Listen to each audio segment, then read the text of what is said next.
नमस्कार दोस्तों, मैं आपका सिल्वा मेरी चैनल इन्फॉर्मेशन इस वेल्थ में आपकी हार्दिक स्वागत करता हूं। भारतीय धर्म ग्रंथों में बद्रीनाथ, द्वारका, जगन्नाथपुरी और रामेश्वरम की चर्चा चारों धामों के रूप में की गई है। वीडियो पर जाने से पहले मेरी आप सबसे एक सवाल है, क्या आप ऐसे एक तीर्थ स्थल के बारे में जानते हो जहाँ से रावण वध की शुरुआत और अंत हुई हो? हाँ दोस्तों, आज हम तमिलनाडु में स्थित भगवान शिव की रामेश्वरम मंदिर के कुछ रोचक तथ्यों के बारे में जानने जा रहे हैं। रामेश्वरम मंदिर को रामनाथ स्वामी मंदिर के नाम से भी जाना जाता है। यह मंदिर हिंदुओं का एक पवित्र स्थल है। इसे चारों धामों में से एक माना जाता है। इन चारों धामों में तीन में मुख्य भगवान के रूप में महाविष्णु हैं और रामेश्वरम ही एकमात्र धाम है जिसमें मुख्य भगवान के रूप में शिव को पूजा जाता है। जिस तरीके से उत्तर भारत में काशी का महत्व है, ठीक उसी तरीके से दक्षिण भारत में रामेश्वरम मंदिर का महत्व है।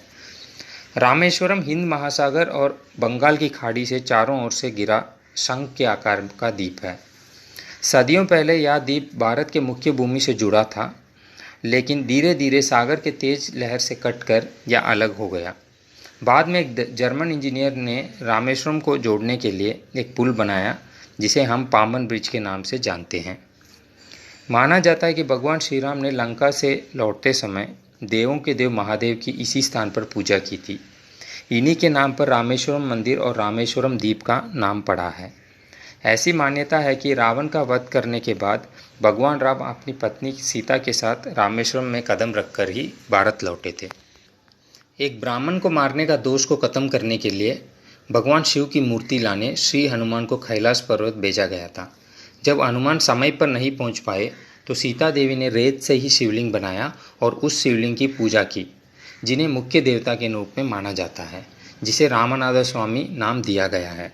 माना जाता है कि हनुमान जब शिवलिंग लेकर वापस आए तो वहां दूसरे शिवलिंग स्थापित देख क्रोधित हो उठे और उसे उखाड़ फेंकने के लिए अपने पूंछ से उस पर वार करते हैं।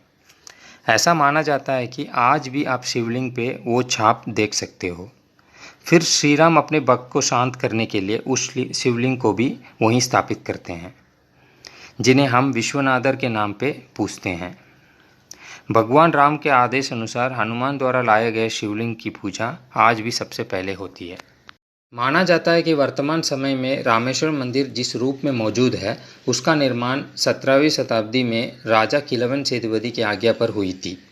इसका निर्माण में जाफना राजाओं का बड़ा योगदान रहा। राजा जयवीरा ने कोणेश्वरम मंदिर तिरुकोणमलई श्रीलंका से पत्थर के ब्लॉकों को इस मंदिर के निर्माण के लिए नावों में लाए थे। यह मंदिर 1000 फुट लंबा और 650 फुट चौड़ा है।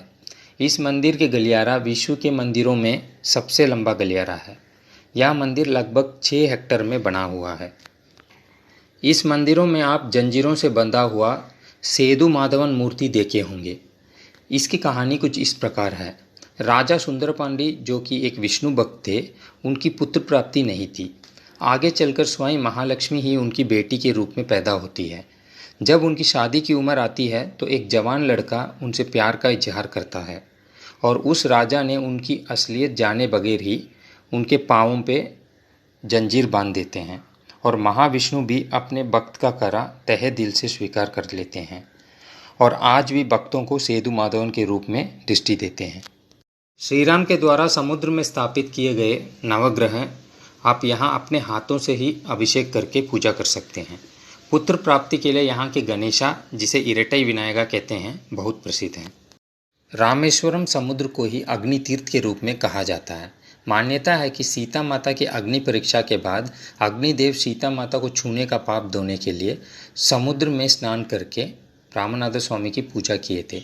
इसीलिए इसे अग्नि तीर्थ कहा जाता है। मंदिर के पहले और सबसे मुख्य तीर्थ अग्नि तीर्थ को ही माना जाता है। तीर्थ यात्री पहले रामेश्वरम में अग्नि तीर्थ में स्नान करके यहाँ की मिट्टी और पवित्र जल लेकर काशी जाते हैं और वहाँ उस मिट्टी को डालकर अग्नि तीर्थ से जो पवित्र जल लाए थे उससे काशी विश्वनाथ का अभिषेक करते हैं। फिर वहाँ से गंगा जल लेकर रामेश्वरम में रामनाथ स्वामी की अभिषेक करते हैं और तीर्थ यात्रा को रामेश्वरम में ही समाप्त कर देते हैं। इस मंदिर में कुल 22 तीर्थ कुंड हैं जो अपने आप में प्रसिद्ध हैं। भक्त पहले समुद्र में स्नान करके महालक्ष्मी कुंड में धन प्राप्ति के लिए, सावित्री कुंड में शुद्ध बोल की क्षमता के लिए, गायत्री कुंड में दुनिया की अच्छाई की हासिल करने के लिए और सरस्वती कुंड में अच्छी पढ़ाई के लिए स्नान करते हैं। आगे चलकर शंख कुंड में आराम की जिंदगी के लिए, सक्करे कुंड में मानसिक शक्ति के लिए, सेतु माधवन कुंड में जीवन के बाधाओं को हटाने के लिए, नीलक कुंड में दुश्मन से पीछा छुड़ाने के लिए, नालक कुंड में सभी बाधाओं को हटाने के लिए, कबय कुंड में दुश्मनी हटाने के लिए, कबाक्ष कुंड में टेंशन हटाने के लिए स्नान करते हैं। आगे चलकर मदना कुंड में अपने क्षेत्र में एक्सपर्ट बनने के लिए, ब्रह्मगति विमोचनम कुंड में ब्रह्मगति दोष को धोने के लिए, गंगा कुंड में पापों की शुद्धिकरण के लिए, यमुना कुंड में ऊंची उपाधि प्राप्त करने के लिए, गया कुंड में पूर्वजों के आशीर्वाद पाने के लिए, सर्व कुंड में सभी जन्मों का पाप को धोने के लिए, शिवा कुंड में सभी कष्ट की मुक्ति के लिए, सत्य अमृत कुंड में लंबी आयु के लिए, चंद्र कुंड में कला में रुचि के लिए, सूर्य कुंड में प्रथम स्थान पाने के लिए और कोड़ी तीर्थ में मुक्ति की प्राप्ति के लिए स्नान करते हैं। यह मंदिर अपने आप में धर्म और आस्था का मिसाल है। यहाँ हर साल लाखों तीर्थयात्री आते हैं और अपने फलों की प्राप्ति करते हैं। दोस्तों, आप में से कौन कौन इस तीर्थ स्थल का दौरा कर चुके हो या करना चाहते हो, कमेंट करके अवश्य बताएं। और अगर आपको हमारी ये वीडियो पसंद आए तो ज़रूर शेयर एंड सब्सक्राइब कर देना और ऐसे ही रोचक तथ्यों के लिए जुड़े रहें। जय हिंद।